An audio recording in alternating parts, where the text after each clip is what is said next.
Hello, everyone. I'm really happy to be here today. Thank you, Katrin, for inviting me to have this webinar.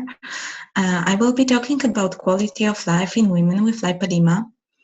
I will share a little bit about my research results, and I will also talk about how to live well with lipedema. What inspires me and really moves me is this quote. And I said to my body softly, I want to be your friend. And it took a long breath and replied, I have been waiting my whole life for this. This quote is so moving to me because it talks about something very important, about our body that is not only suffering because of the illness, lipedema itself, but also because of our approach to our bodies. And what I want to teach about, what I want to talk about is how to change that, how to become friends with our bodies, even if we have lipedema. So we did two research studies, two surveys, online surveys online with almost 500 participants. First study consisted of 120 participants and the other from 328 participants. And here I wanted to thank Tilly Smith for her help with the second survey. And our studies consisted of women from all over the world. Mainly from United States, but also from United Kingdom, Australia, New Zealand, Canada, Germany, Sweden, Netherlands, South Africa, Spain. So as you can see, like almost all over the world.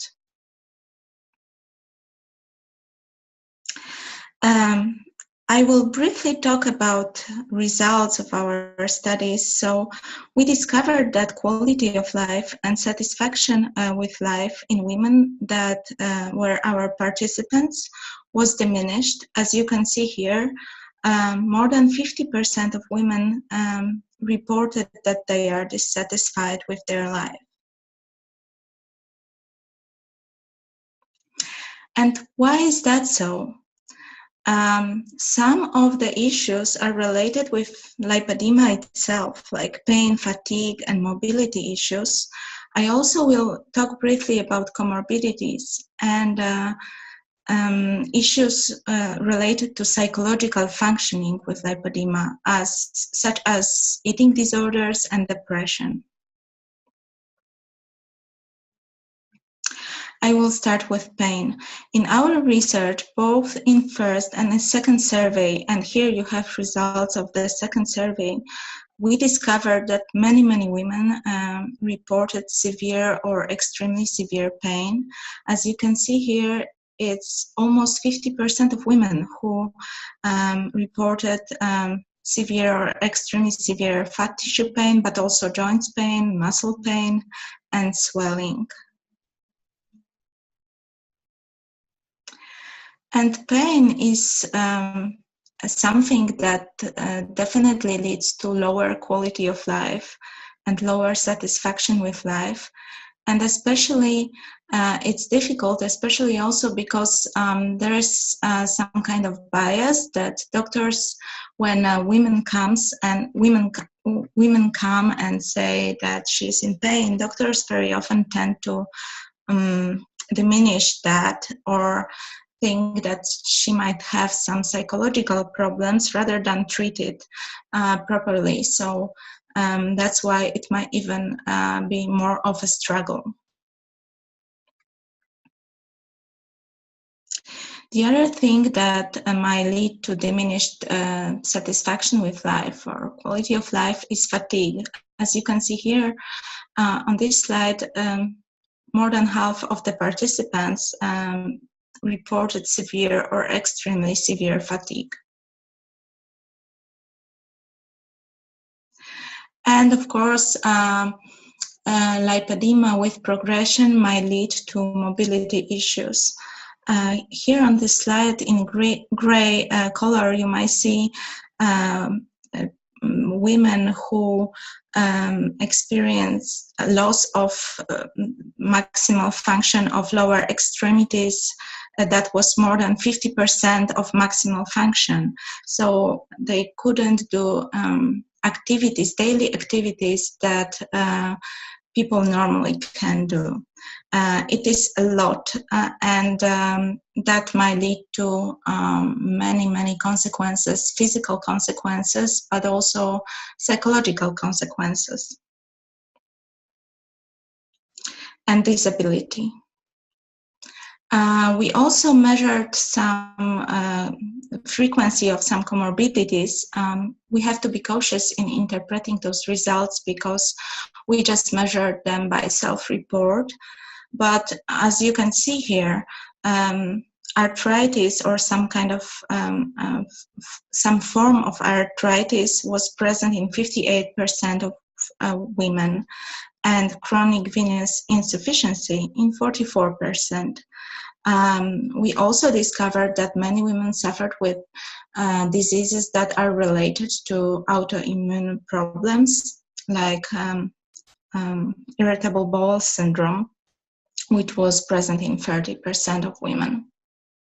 And each of those comorbidities might add to diminished quality of life and satisfaction with life.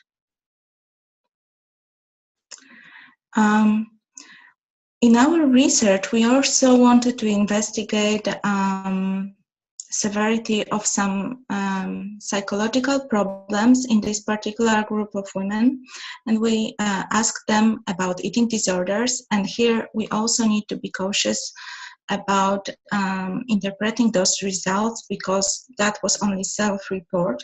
But as you may see, almost 30%, more than 30% of women reported that they are having an eating disorder. So that is a lot of women. And I want to talk a little bit more about eating disorders.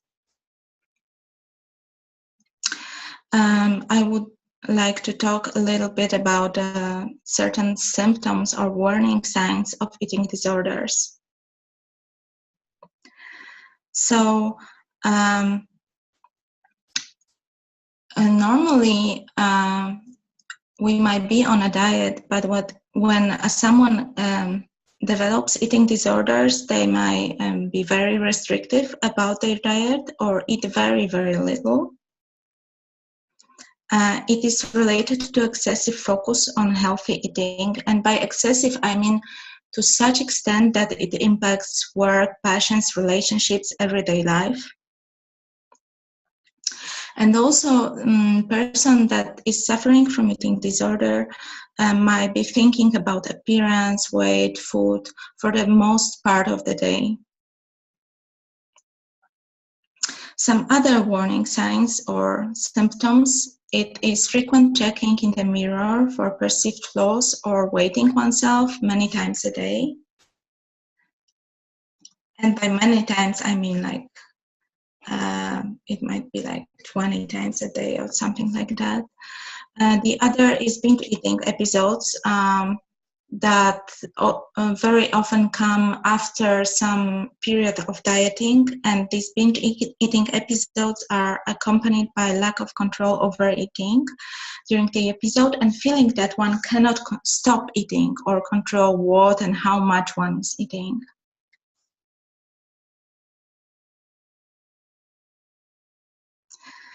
The other things are, for example, using dietary supplements or laxatives or herbal products for weight loss that are not healthy, or excessive exercise. And by excessive here, I mean excessive to the extent that it's actually harmful instead of being helpful.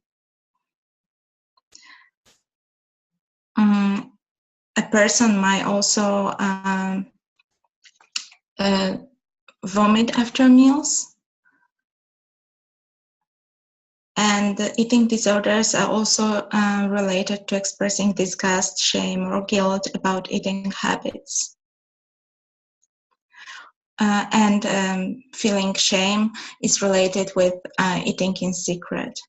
And all of those warning signs or symptoms of eating disorders and eating disorders themselves add to diminished quality of life. They lead to lower quality of life, lower satisfaction with life.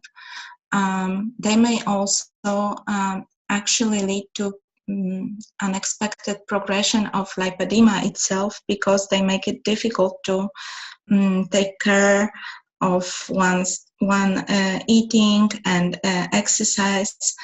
So they may also slow metabolism rate and lead to some other problems like depression. And in our research, we measured severity of depressive symptoms, and we discovered that more than 50% of women have moderate to severe severity of depressive symptoms, which means that more than half of them might be suffering with depressive symptoms, which is a result of it, which might be a result of having lipedema, but also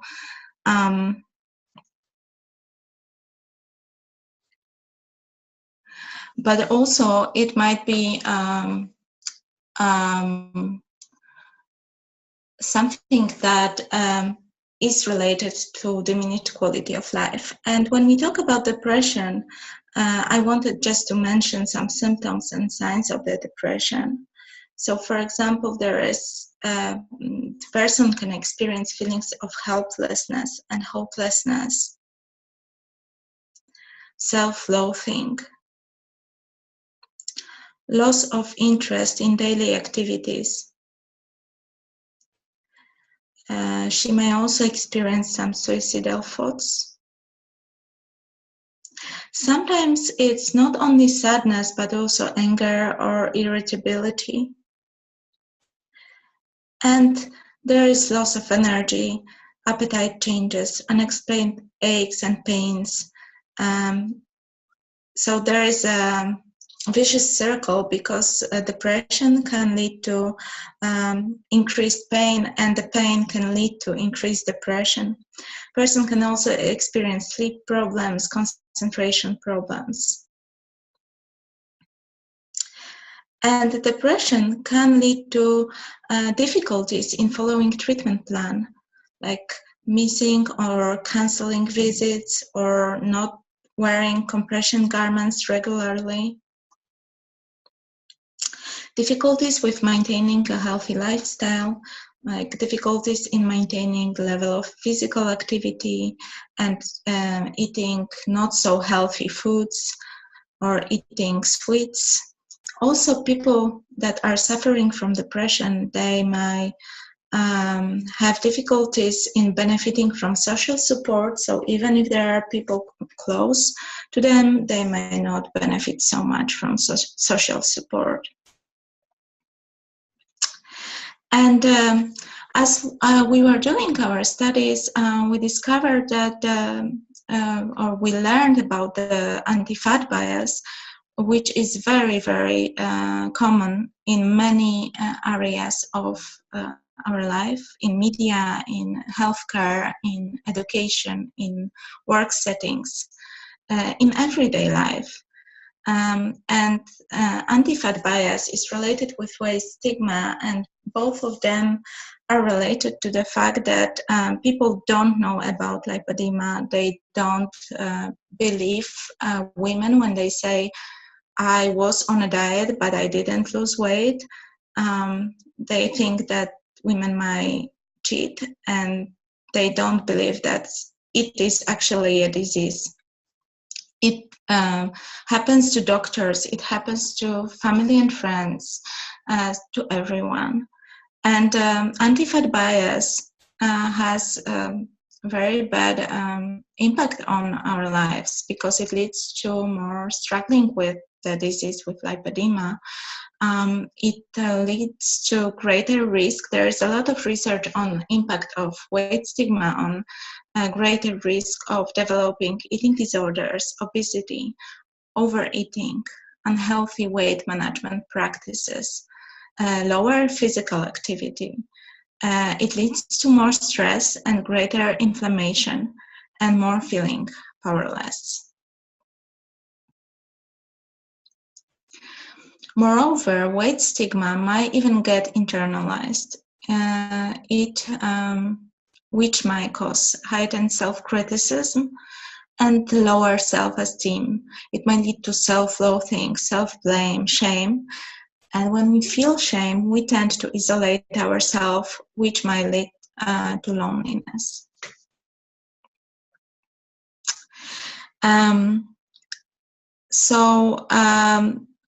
I was talking about my research because I wanted to tell you that you are not alone, that other women are experiencing all of that, pain, fatigue, mobility issues, comorbidities, problems with eating, problems with a mood, but also many women experience weight stigma and anti-fat bias that is very common experience shared by women. So my message here and what I want to talk about for the rest of the presentation is that you are not alone and that you can do something about it. There are many women who experience whose experiences might be similar to yours. So here at this point, I would like to ask you to share your experience, your own experience with lipedema. What impact does lipedema have on your life? You might share it in a few words in the chat section.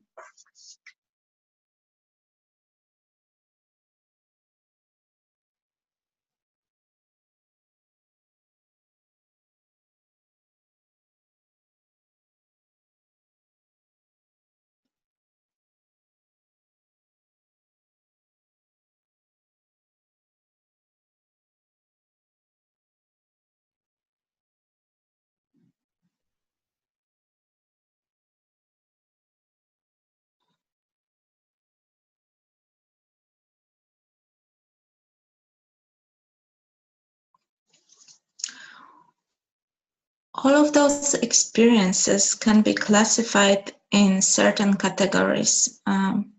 So lipedema can have impact on how we feel, so our emotions, what we think about ourselves, life, our body, our eating, so thoughts, and bodily sensations, which is what we feel in our body, but also our behaviors, so what we do with our lives.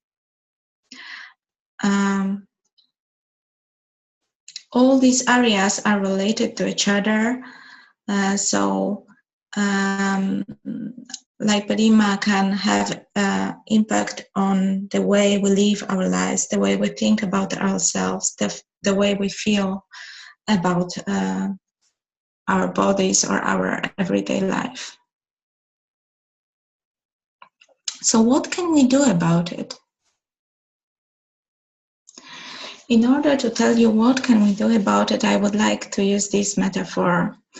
Imagine that there is huge rain, it's pouring down.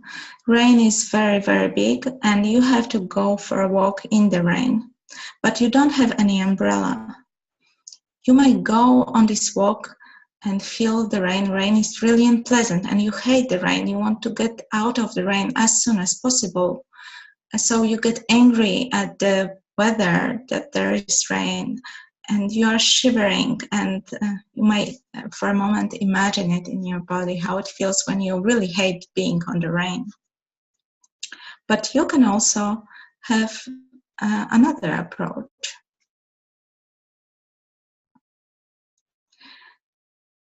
You can be in the rain and accept the fact, okay, I don't have an umbrella. I cannot change the fact that the rain is raining. I need to get wet in order to get where I want to get.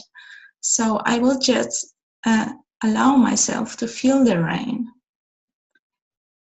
Can you imagine it in your body, how it feels when you allow yourself to feel the rain on your skin?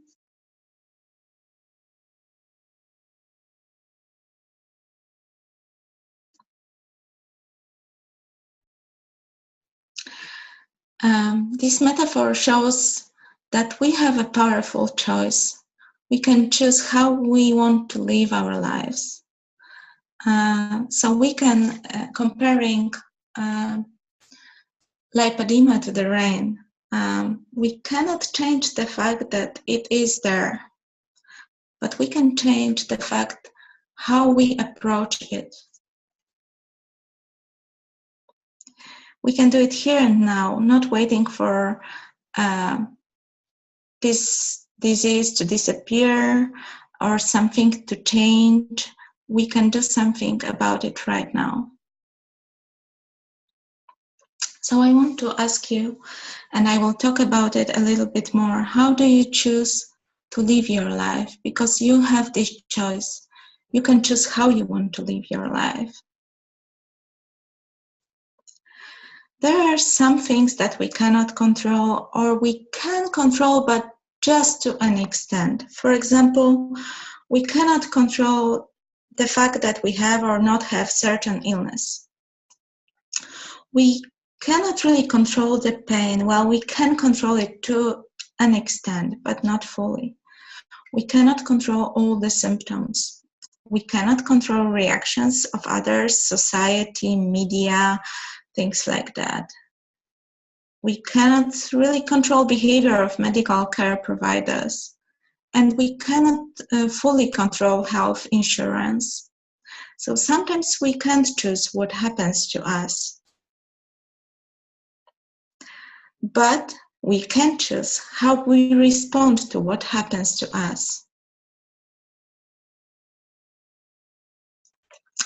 And here is a concept that I was also investigating in my research, and that is related to this powerful choice. This concept is called psychological flexibility, and it is defined as an ability to engage in meaningful actions, even in the presence of difficult internal experiences.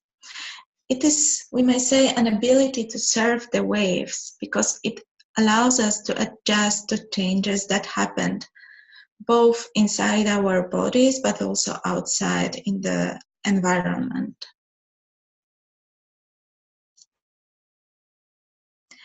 In our research, we investigated the impact of psychological flexibility on quality of life, and we discovered that higher quality of life was related to higher psychological flexibility, as well as higher psychological flexibility was predictor of better mental health, less symptoms of depression, anxiety, and eating disorders. Women who had higher flexibility were also better adjust to changes in their appearance, and they cope with illness better. And the good news about psychological flexibility and why it is such a powerful tool is that we can learn it and practice it.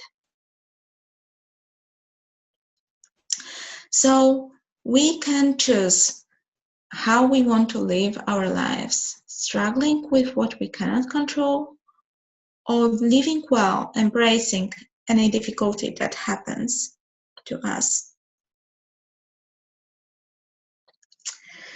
I will talk briefly about how to learn how to increase psychological flexibility. Here are 3 main steps to living well, and so increasing psychological flexibility. So first, we need to become aware of what we are feeling. What are our thoughts, sensations? What is really important to us in our lives? In second step, we need to open up to our experiences, especially to those that are barriers for what we really find important and meaningful. And the third step is choosing what really matters and take steps in that direction. I will explain it in a moment in more detail. So step 1 is about noticing.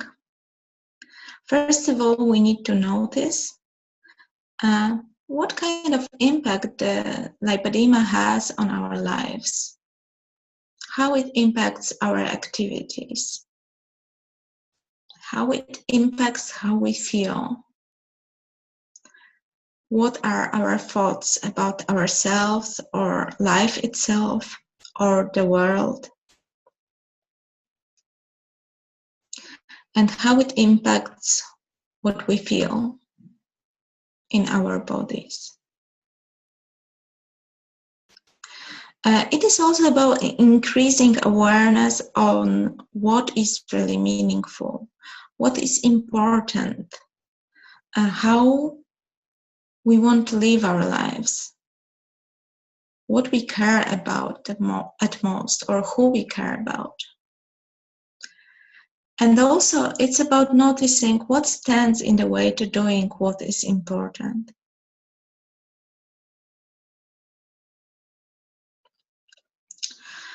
When we become aware of all of those, that we can then open up to our inner experiences and embrace them. So allow our inner experiences to be as they are, and also listen to them because they communicate very important messages. So I would say, let yourself feel all that you are feeling. All your feelings are okay, are the best that they can be in this particular moment. Make room for the pain. And do that in order to move on, to choose what is meaningful to you and focus on those meaningful behaviors. So here lies this powerful choice on reacting to whatever comes to us. Even if it's unpleasant, we can react to it differently.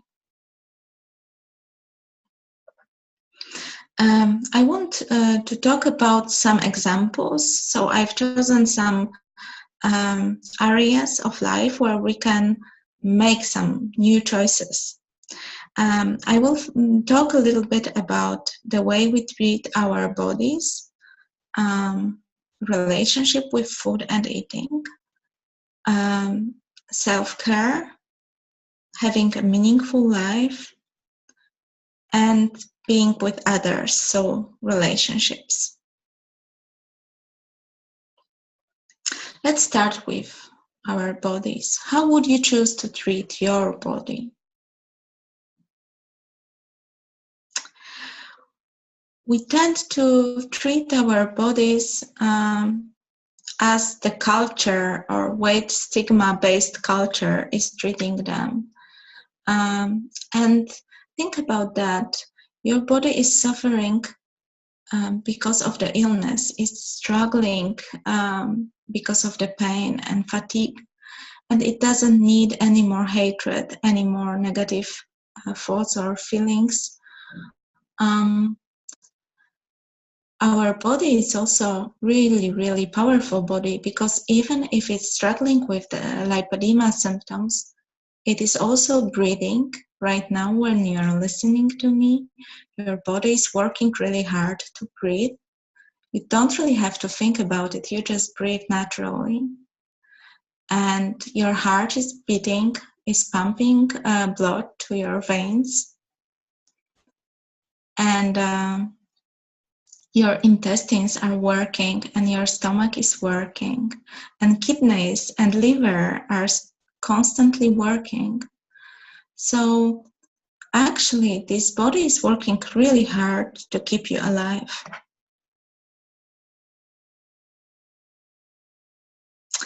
So I want to introduce the concept of loving your body.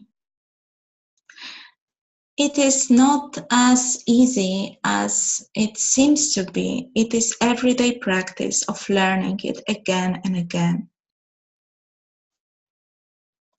And as you practice it, you might actually learn this new attitude towards your body, which is based on love and compassion.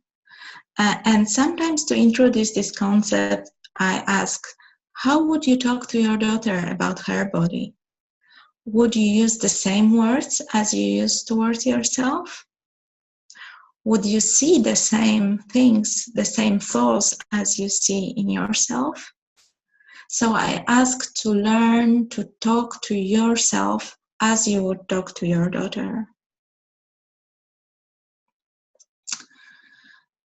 What is helpful to learn loving our body is to focus on body functioning and health, not only on shape or weight or how it looks like, but more that it functions all the time, constantly working. Sometimes I like to use this metaphor that body is a brush with which we can paint the picture of our lives. And brush can be big or small, but with each brush we can paint very beautiful picture. So what kind of picture do you want to paint with yours?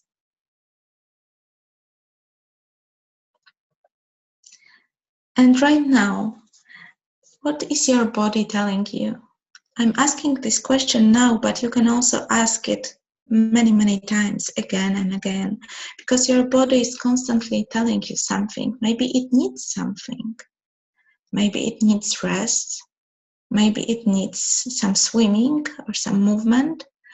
Maybe it needs nourishment, or it needs to be taken care of.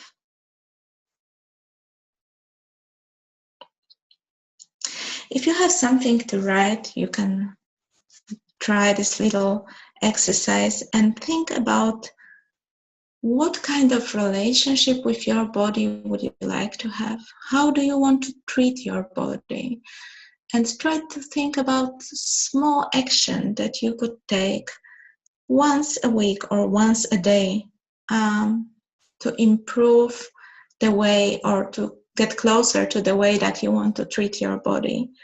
I'm giving here an example. For example, you might write one thing a day that you are grateful for on how your body is functioning. It might be 5 minutes of listening to what your body is telling you, or something else. Think about this one little action that you could do.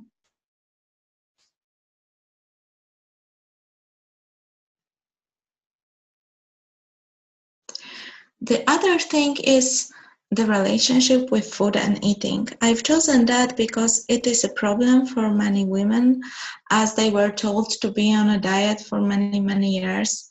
Very often they have to learn a new relationship with food and eating. And the question is, what kind of relationship would you like to have? Would it be based on, as you can see here, a restrictive dieting? So saying yourself, oh, I cannot eat that, I cannot eat this. Or would it be based on eating well, choosing what nourishes you, choosing what is healthy? So think about that. What kind of food is making you feel better long term? And I'm not saying here about what kind of food is making you feel better short term, because short term, it's sometimes you might feel better after eating something that is not really healthy long term. So here we adapt the perspective of long-term thinking. What is nourishing you? So the way to find a new relationship with food and eating is to think about it in terms of food that is nourishing, food that is healthy long-term, and adopt these lifelong changes in eating habits.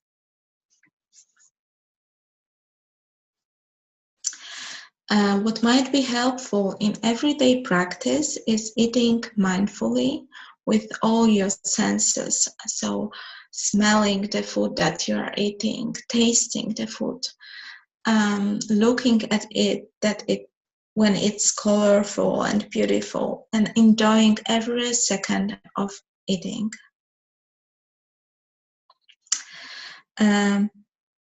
What might happen, and what very often happens in our lives, is that we sometimes encounter difficulties in our relationship with food and eating because we need to eat something, or we really want to eat something that is not really healthy long term.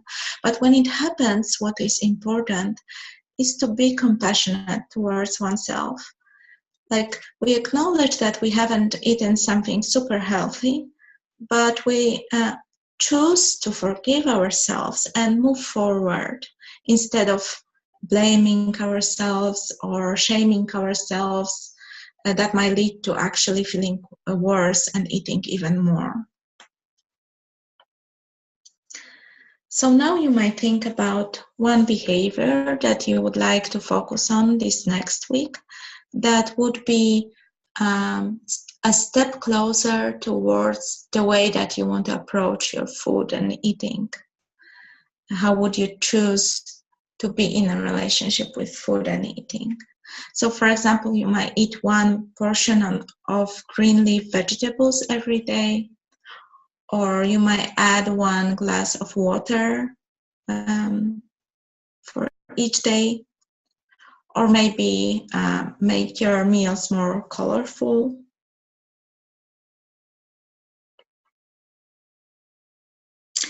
And the other thing is, how would you choose to treat yourself?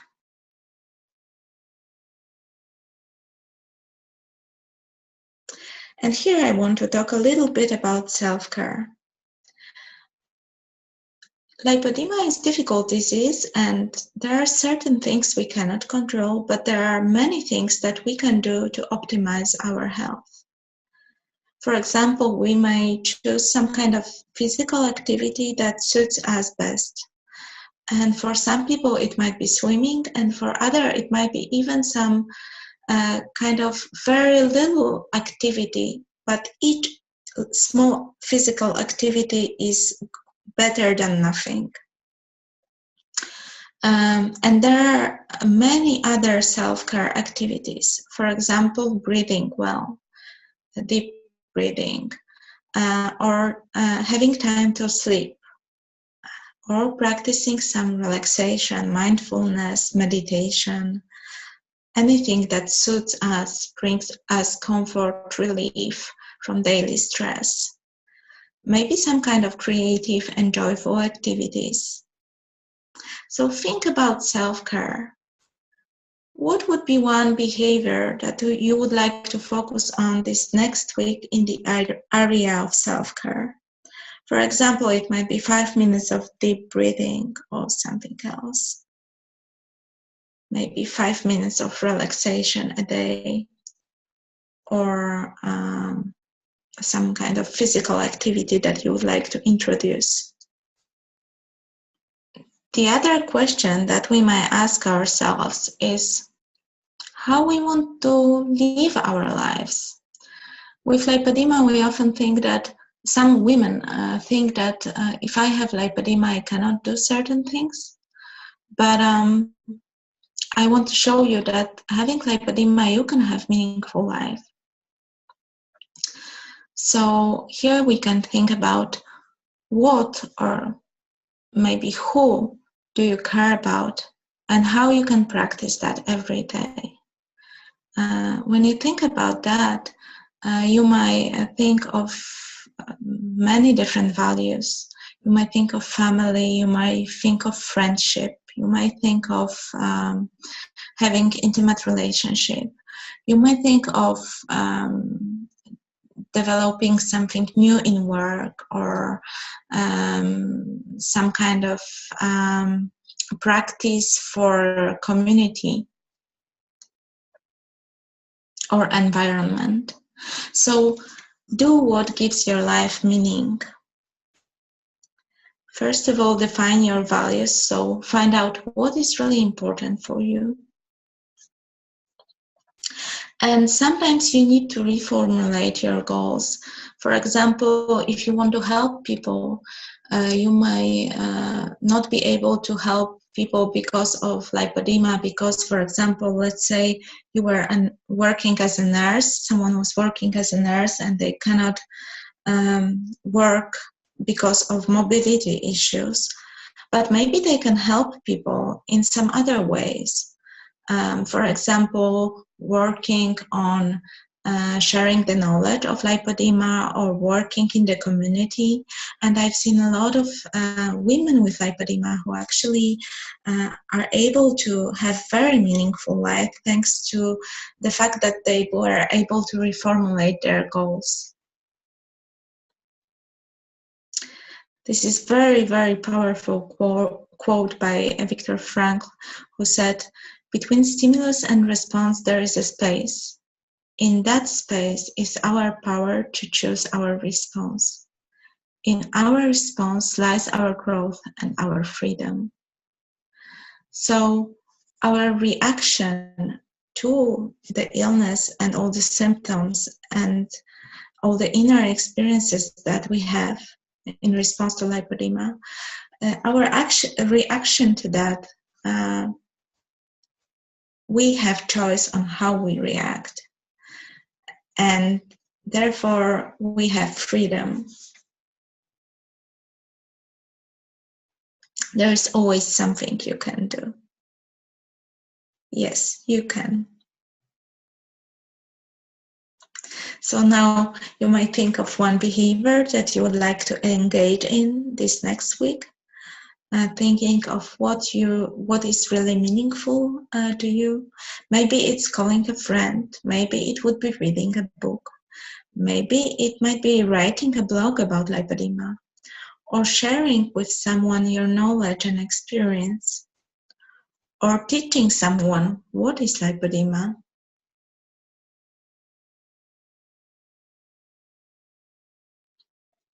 And last part, how would you choose to be with others? In our research, we investigated social connection as well as psychological flexibility. In addition to psychological flexibility, we investigated social connection. And it appears that it was related with higher satisfaction with life, higher quality of life, and better adjustment to changes in appearance. And there's a huge amount of research of data that shows that social connection, people who feel connected with others are having greater mental and physical health, are living longer, and have greater well-being. There is an amount of research that shows that there is a connection between feelings of connection and how our body functions in terms of inflammation, in terms of immunity. So we have better immunity and better health when we are close with others. So how we can approach that? First of all, it's important to build strong support network. It's both about having people around, but also it's about the quality of relationships. Research shows that those relationships that bring us loving, good, warm interactions are actually the most helpful. So in order to do that, we should maintain relationships with people that we can rely on, that understand us, but also we can help other people to understand what are we going through, because lipedema is a disease that might be very difficult to understand for someone who is not suffering. So it's kind of our job to help others also to understand how it is to have lipedema.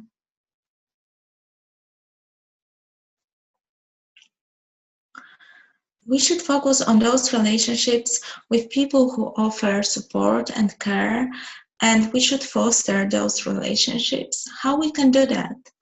So first of all, we can share, so be vulnerable, talk about what we think and how we feel, and also listen to what other person is saying to us. Listen to her fears, her feelings, her thoughts. And the other thing is saying what we need, and also asking the other, giving them what they need. And the other thing in being connected is to be able to give and receive love. And by giving love, I mean saying that we are thankful, showing our acceptance, reinforcing or reacting positively to what we find helpful and good in other person's behavior, and showing compassion and understanding, but also being proud of someone and being able to receive love. So being able to receive appreciations, being able to receive acceptance, being able to receive when someone is proud of us. So to be able to take it in, to truly take it in when someone is saying how proud they are or how thankful they are towards us.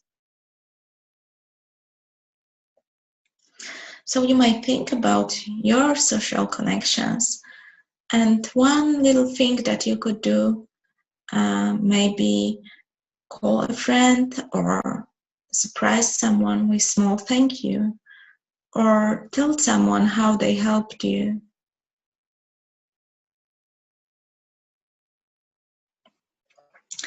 And in the end, I would like to add some thoughts on what else we can do to live well with lipedema. So when this webinar finishes, or sometime during this week, you might think about your strengths and talents. So realize that you have some assets and strengths and that you can use them to maximize your well-being. Maybe it is patience. Maybe it is not giving up even if it's hard. Maybe it is creativity. Think about your strengths and talents and how you can use them.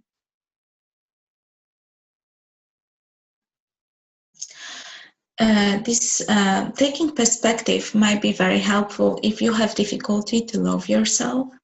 So try to imagine that you are talking to someone whom you really, really love, and try to learn to talk to yourself in such a way.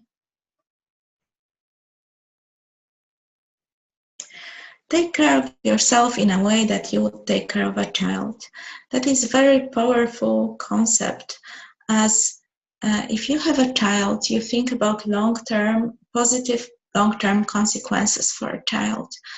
So, for example, if a child wants an ice cream, wants a 10th ice cream, you are saying, okay, no, that's not really healthy.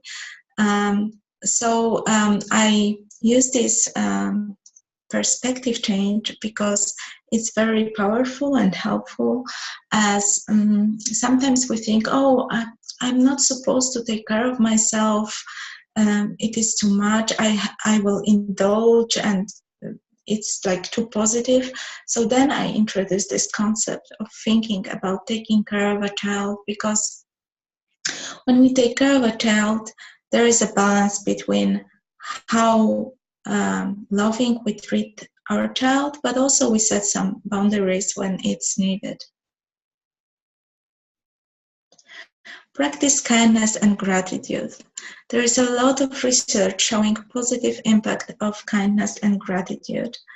And even thinking every day about 3 things that you are grateful for might make you feel better, might lead to you feeling better and experiencing your life better, in a better way. What is really important, some people like to make changes in their life, like from Monday I'm changing everything. But some people feel overwhelmed with that approach. And I would suggest that then you can just start with baby steps. You don't have to make big changes. One activity a week might be a good start. And remember that it is a process. Making all those choices that I was speaking about, it is a process of making this choice again and again, every day, every moment.